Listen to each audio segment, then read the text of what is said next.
Hello बच्चों, कैसे हैं आप लोग। जैसे कि हम लोग ह्यूमन स्केलेटल सिस्टम और मसल्स की स्टडी किए, अब इन दोनों का जो रोल था वो क्या था, लोकोमोशन एंड मूवमेंट में हम लोगों ने स्टडी किया। उसी के साथ में हम लोगों ने कहा था कि स्केलेटल सिस्टम और मसल्स है उसकी कंप्लीट स्टडी के बाद में कि हमारे जो बहुत सारे हमारे बॉडी में हमारे ऐसे डिसऑर्डर्स होते हैं जिसके लिए रेस्पॉन्सिबल होती है मसल्स और बोन्स। तो आज हम लोग जिस टॉपिक की बात करने वाले हैं ये हमारा मसल्स और स्केलेटल सिस्टम का लास्ट टॉपिक रहेगा, जो है disorders of muscles and skeletal system. हम यदि बात करें कि मसल्स में किस टाइप से डिसऑर्डर्स आ सकते हैं, तो मसल्स और बोन्स के डिसऑर्डर्स की बात करें तो उसमें कुछ है कि कुछ एज के साथ में हड्डियां हैं वो एज के साथ में कमजोर होती जाती है। किसी में कोई जेनेटिक डिजीज है, मतलब जेनेटिक मतलब जो आनुवंशिक रूप से हमारे शरीर में चली आ रही हो, या हमें जिस भी किसी विटामिन की, जिस भी किसी तत्व की यदि कमी होती है तो उसके कारण भी हमें बहुत सारे डिसऑर्डर्स का सामना करना पड़ता है। ठीक है, तो जो मेजरली आपको बोर्ड में भी पूछे जाते हैं और जो मेन डिसऑर्डर्स है वो मैंने आपको यहाँ पे लिखे हुए दिखाई दे रहे होंगे।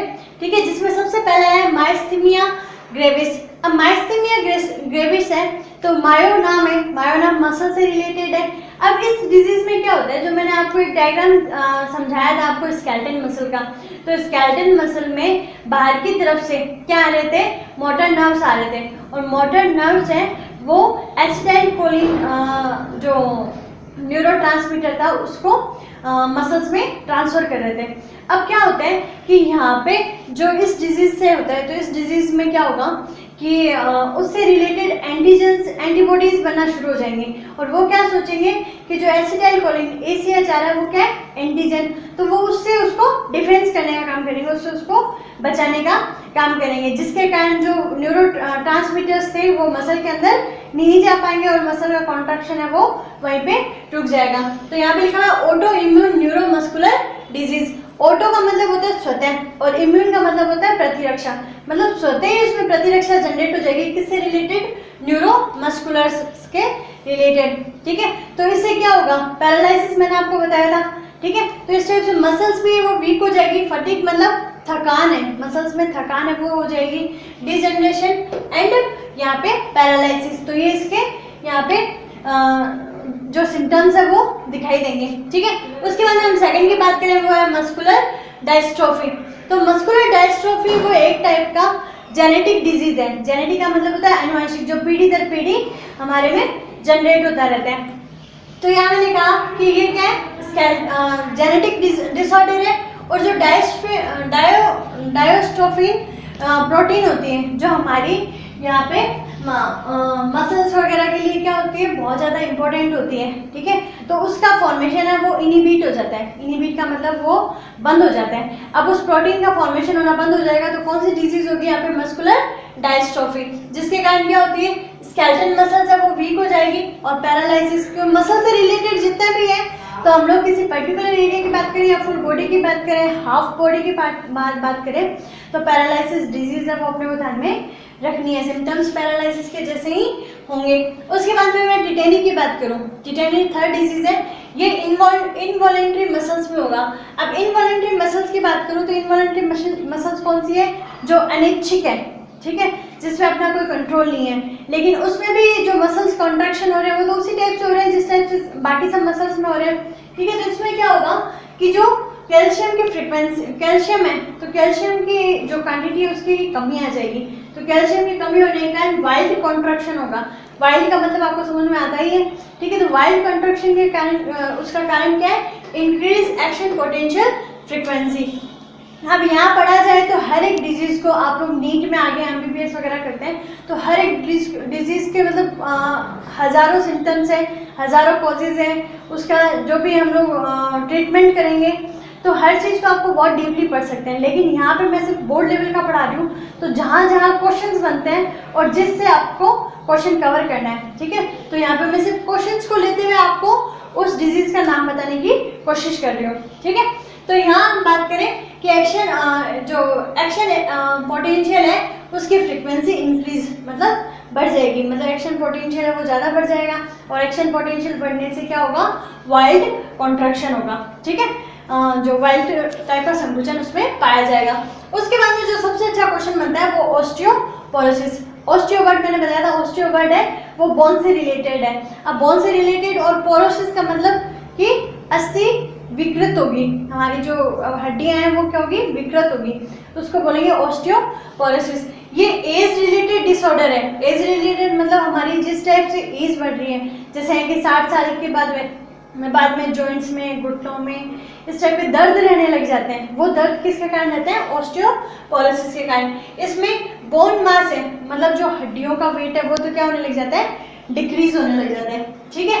और यहाँ पे जो चांसेस ऑफ फ्रैक्चर है, मतलब वही है कि बोन मास डिक्रीज हो रहा है, बोन में मतलब किस क्या बोलते हैं, बोन्स डिस्ट्रॉय होना शुरू हो रही है, तो डिस्ट्रॉय होने के कारण क्या होगी, यहाँ पे फ्रैक्चर्स बनने लग जाएंगे, तो इसलिए इसको बोले कि यहाँ पे बोन मास है वो डिस्ट्रॉय और डिक्रीज हो रहा है, और जो फ्रैक्चर है वो क्या हो रहा है, इंक्रीज हो रहे हैं। अब वो किसके प्रेजेंस में होते हैं, ठीक है। तो हमें पता है हमारी हड्डियों को कैल्शियम, फॉस्फोरस इन सब की बनी हुई है हमारी हड्डियाँ, तो जैसे ही कैल्शियम है, कैल्शियम क्या हो जाएगा, डाउन, कैल्शियम डेफिशिएंसी है वो क्या हो जाएगी, डाउन हो जाएगी, और जो एस्ट्रोजन लेवल है वो भी क्या हो जाए, डाउन हो जाए, ठीक है, डिक्रीज हो जाए। तो उस कंडीशन में देन हम बात करें विटामिन सी और विटामिन डी, तो विटामिन सी और विटामिन डी की कमी से भी हमारी हड्डियां हैं वो कमजोर हो जानी शुरू हो जाती है, और जिसके कारण जो डिसीज होती है वो कौन सी होती है, ऑस्टियोपोरोसिस। उसके बाद में यहाँ पे मैंने लिखा है कि यहाँ पे फ्रैक्चर है वो इंक्रीज हो रहे हैं, फ्रैक्चर होने के चांसेस है वो क्या हो रहे हैं, इंक्रीज हो रहे हैं। अब फ्रैक्चर जनरली ऐसा नहीं है कि फ्रैक्चर सिर्फ बुढ़ापे में ही होते हैं,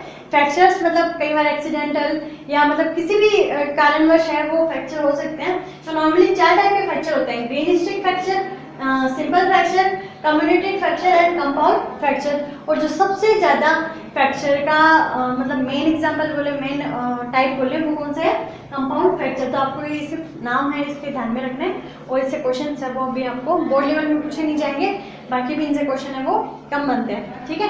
देन हम बात करें जो 5th डिजीज है वो है स्लिप डिस्क, मतलब जो इनवॉलेंट्री हम लोगों ने मसल्स, इनवॉलेंट्री डिस्क पढ़ी थी, मतलब बोन्स के बीच में कार्टिलेजेस पड़े थे, ठीक है। तो वो कार्टिलेजेस क्या हो जाए, क्या होने शुरू हो जाए, मूव होने शुरू हो जाए, या उनमें कोई भी प्रकार की विकृति आनी शुरू हो जाए, तो उस टाइम हमारे जो बैक में पेन होता है, ठीक है, तो वही इसका रीजन रहेगा, ठीक है। उसके बाद में हम बात करें या गाउट डिजीज हम लोग यहाँ पे भी पढ़ेंगे, और गाउट डिजीज हम लोग एस्पिरेटरी जो उत्सर्जन तंत्र है वहाँ पे भी पढ़ेंगे। तो जो गाउट डिजीज है उसमें inflammation of joints due to accumulation of uric acid crystal. हमें पता है कि यूरिक एसिड का फॉर्मेशन हमारी बॉडी में होता है, और यूरिक एसिड है वो ब्लड के थ्रू कहाँ पहुँच जाता है, किडनी तक पहुँच जाता है, ठीक है।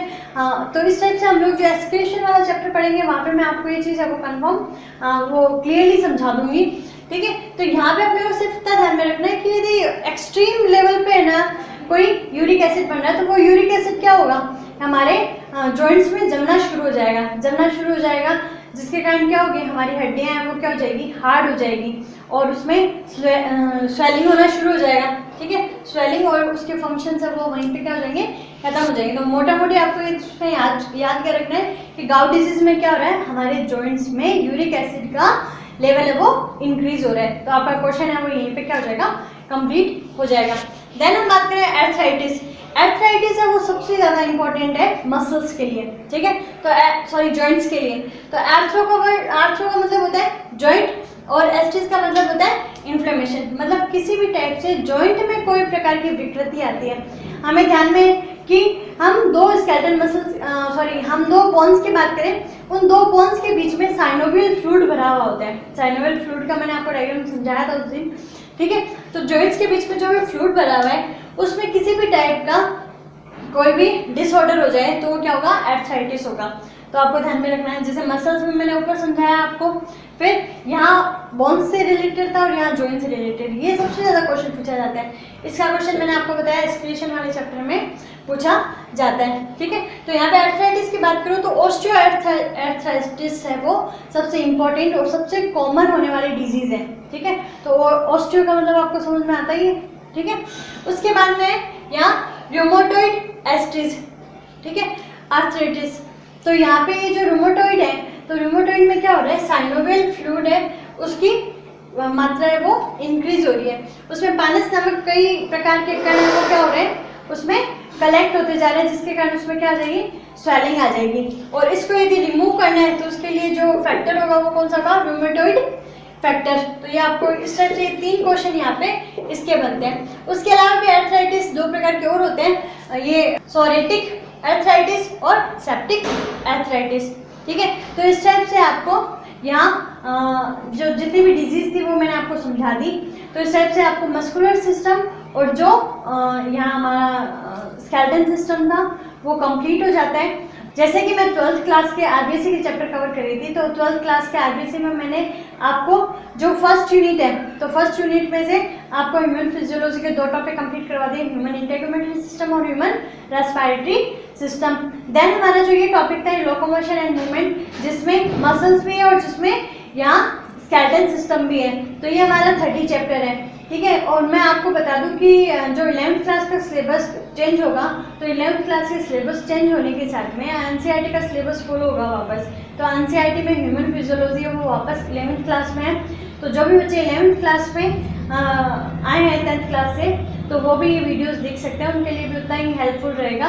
और 10th क्लास में भी ह्यूमन फिजियोलॉजी का 2nd चैप्टर है वो काफ़ी लेंदी है, तो आप मतलब इतना डीपली मत पढ़िए, लेकिन उस चीज़ को समझने के लिए आप अभी से तैयारी कर सकते हैं। तो आप लोग यहाँ से पढ़ लें। खुश रहिए, मुस्कुराते रहिए और घर पे सुरक्षित रहिए। Thank you.